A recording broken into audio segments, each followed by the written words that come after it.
There's been a murder. Terry, hi. There's been a murder.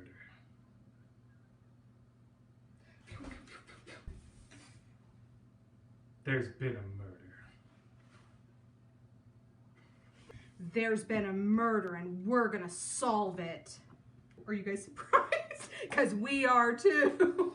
What in the OnlyFans is happening? Handcuffs out.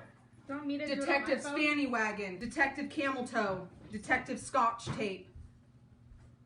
We're on the Coming at you case. live. Here we go. We're opening the first ever Hunt a Killer. I know it's backwards. If we flip the camera around, it's like weird. So we've got the first box. I get a pin. I'm gonna get a drink. We've got an envelope. This is episode 1. This is all that comes in the box. Curtain call. To start off, I thought there would be more in the box, but let's see what's in here. Oh. I'm assuming this is some evidence, you guys. Our grubby hands are all over it already. Fingerprints You are need, messed up. Yeah. Sorry, I forgot my gloves. This is starting off really well. Let's see what we've got here. Cadence Theater. Are you interested in learning about the theater but don't know where to begin? The stage doesn't have to be intimidating. With the Cadence Theater's pocket guide, you'll never get confused by theater jargon. Alright. Well, I'm confused. Wait. Oh. This says I have a case for you. Gray Investigations. Hello, investigator. I have a case for you. I'm confident you can do this by yourself. It concerns an old friend of mine, Julia Adler. We met when I decided to take theater as an elective in college. The fake stabbing was fun for me. He's the killer. I mean, come on, fake stabbing's fun for him? The actual acting, not so much, but Julia excelled at it from the very first class. She just vanished into every role she played. It took me a while to figure out who she actually was, but once I did, we got along. Julia runs her own theater now, the Cadence in New York. I made it a point to stop by when I was in town a few years ago. It's really kept the Art Deco vibe alive. I don't know a whole lot about theater management, but you don't need to be a detective to tell she's doing interesting work. Oh. I know you'll like her, and I know you'll be able to help her. She's got a case on her hands that's so weird, I almost couldn't believe it. So make sure you find hard evidence to back up anything someone says. What it came with, it had this, and inside, ooh, there are 2 pieces of paper. See you Friday. Still can't believe you got us orchestra seats. S. Oh, it's S? It's me. I'm sorry. I did it. It's Siggy. It was Siggy. I'll log us into the thingy. Okay, The online. Are you really? Yeah, why not? I'm assuming that's part of the thing. can you really log in online? I'm pretty sure you can. I don't know why they give us a fake email and stuff, or a fake password. Which case is this? The Cadence Theater. Hello, first of all, thanks for taking the case. I don't know what I would have done if Michelle hadn't put us in touch. I'm not sure how much she's told you, so I'll start from the beginning. I run the Cadence Theater, which has been in the family since the 1930s. Money's tight. So I recently decided to see if we had any antique costumes that might be worth selling. I finally started doing an inventory of our costumes, and I got to this trunk at the very back of the attic. When I opened it, there was a body inside. I thought at first it was a fake mummy from some old stage production. I even took a picture to show the property master. Then I noticed the awful smell and realized it wasn't a prop at all. While I was waiting for the police to show up, it occurred to me that the body might belong to Viola Vane. Back in the Depression, she worked at the Cadence as an actress, a pretty good one. When I was a kid, the stagehand told stories about how she went missing without a trace after some ill-fated rehearsal. They had all kinds of wild theories about what happened to her. Turns out, she was in the attic all along, only no one knew it. The police came and processed the scene. We got the full crime lab experience for a few days. However, once they confirmed it was Viola Vane and realized they weren't dealing with a recent homicide, the investigation started to fall down their list of priorities pretty quickly. I'm sure they have more pressing issues to deal with than a cold case that's more than 80 years old, but the poor woman doesn't deserve justice any less because she was murdered a long time ago. I realize any leads must be stone cold by now and that her killer is probably dead and gone, but I still want to do right by her if I can. After they released the theater back to me, I took another look around the attic and found an old cufflink. Oh, that's what I was touching. Oh. That's what I put my fingerprints all over. No. I took another look around the attic and found an old cufflink stuck between the floorboards, basically right under the place where the trunk was. When I brought it to them, they said it could have wound up there at any time, so it wasn't sufficient evidence interest, whatever that means. Maybe they're right, but it makes me feel like I can't rely on them to solve this case, and I need to move things forward as quickly as possible. It was bad enough that the theater had to close down while they processed the crime scene, but the press has been hassling me endlessly too. Directors are blaming me for all of this. I don't know what they wanted me to do. Pretend I didn't find a body? I need you to help me clear this mess up so things can go back to normal. I'm sending you as much information as I can about the theater from around the time Viola disappeared. We have lots of old records from that era, but it's going to take a while to comb through them.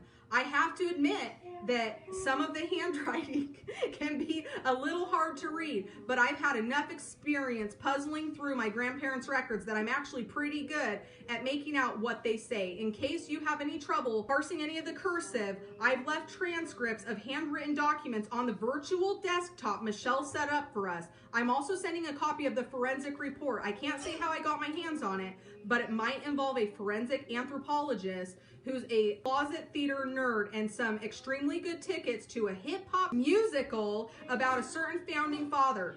I just figured if the police aren't doing anything with this information, maybe you can. I know you'll be able to show them how a real investigator works. I'm sure Michelle would say that the place to start is with the murder weapon. I wouldn't be surprised if whatever the killer used was still in the attic. When I found the body, the place was such a mess that it doesn't seem like a stretch to assume Viola's killer could have hidden a weapon up there. Being able to identify the murder weapon would take a lot of pressure off of me. I don't think the board will be too happy to hear I've engaged a private investigator to look into Viola's death, so I'd like to keep your involvement under the radar for the time being. When you know the murder weapon, send me a message through the email shortcut on the virtual desktop and make the subject line curtain. You can put the name of the murder weapon anywhere in the body of the message. Maybe with your help, this case will finally get its big break. Murder's fun, murder's fun.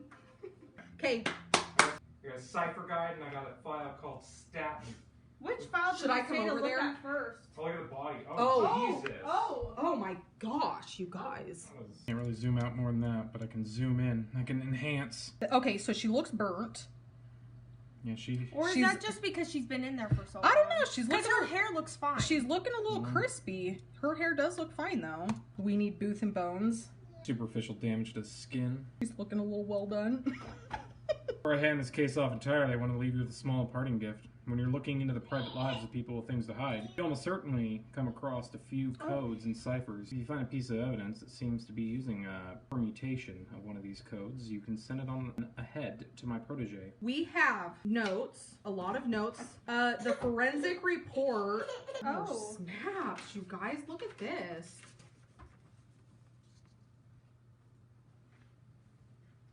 We've got her hands, peri-mortem trauma to the left wrist, front left portion of the skull, extensive peri-mortem damage, likely cause of death.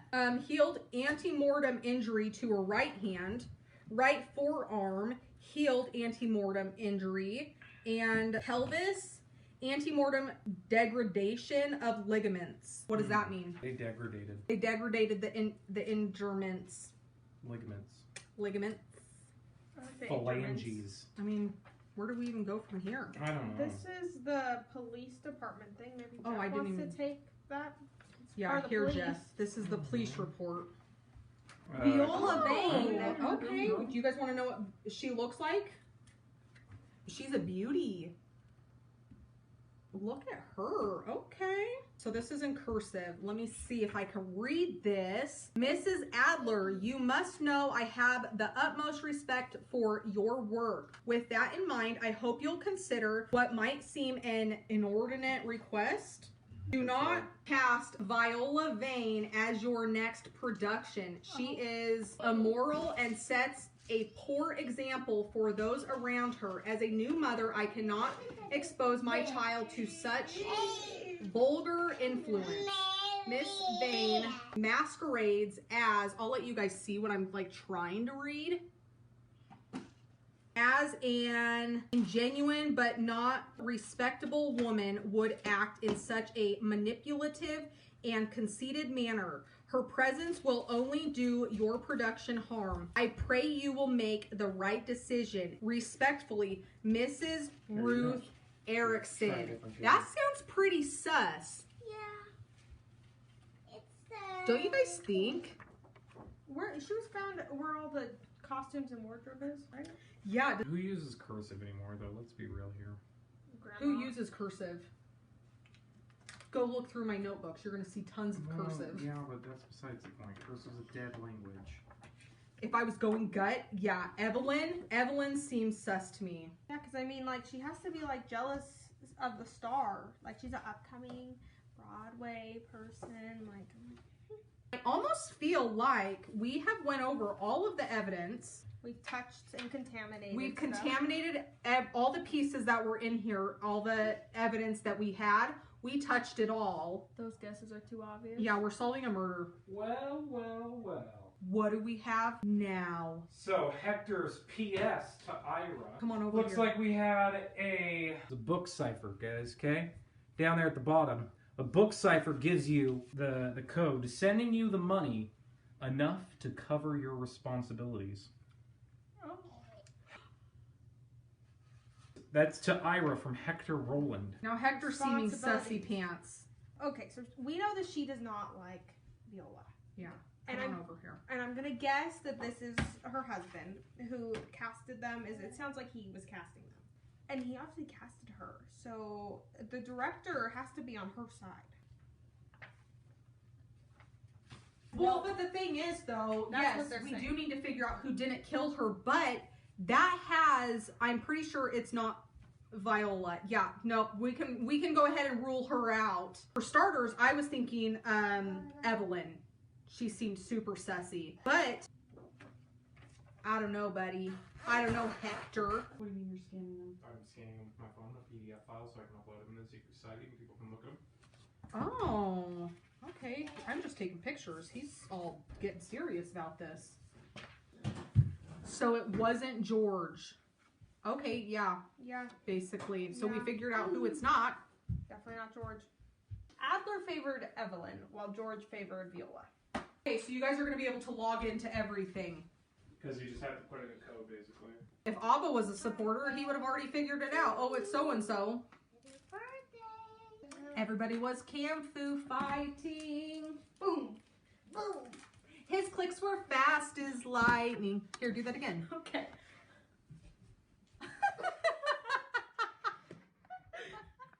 Her thrusts were fast as lightning.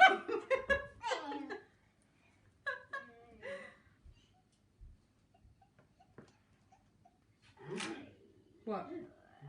We are sussing. Everybody was Camfu fighting. Ooh. His clicks were fast as lightning. We're all in agreement that George did not do George it. thought she was the perfect match. We're sussing. Evelyn had motive. Evelyn had motive because she wanted Viola's spot. Ira and Evelyn.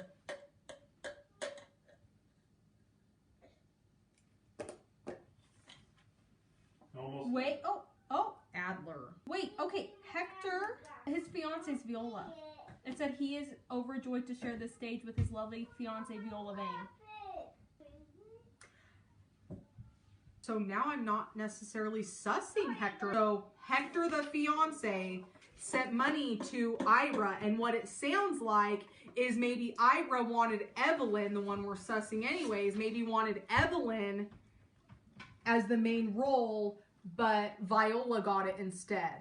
So this is to Ira from Hector, and it says, how are you and Evelyn holding up? I wish we'd had more time to speak during the cast party, but George kept the two of you cornered for practically the entire evening. I wanted to say that you can leave it right here. Truly did deserve better. The two of you were fantastic. So was I, for that matter. Sometimes these things just happen without any rhyme or reason, and I'll always maintain that seeing your show fail spectacularly is a rite of passage in this business. Honestly, I was happy to be relieved of my responsibilities. It was the perfect excuse to take a trip to the country house. I've still been having a hard time coping with everything, you see, and I was hoping the Connecticut air would clear my head. I was so tired of scanning every open doorway and grimy side street in the city for Viola. Where could she be? Why would she run off without telling any of us where she was going? Viola's one of the few people who ever got to know the real me. I thought we were going to be companions through all of life's trials and joys. Deep down, I'm still hoping that all of this has been a terrible misunderstanding. The humiliated former fiance of the vanished Viola Vane. But it's downright insulting how little credence anyone but my closest friends are willing to give me in all of this. Wherever Viola is, I hope she's got enough money on hand to cover a warm meal and payphone. One call and I drop everything to bring her home. She belongs at the Cadence with the people who care about her. I know you feel the same, even if things had gotten a bit strained between the two of you towards the end of the duo. Let me know if there are any new developments. So Hector sent this to Ira with money. As of May 4th, the role of Florinda Farley will be taken over by Evelyn Kinbridge. The lead role was given to Evelyn after Viola went missing. When Yeah. did she die? Like, when did she die? Then that changes things. Yes, it does, because I thought maybe he was paying somebody off to kill her, but he sent that after she had went missing. That was a lot to unpack. So, detectives, Let's go. let's go.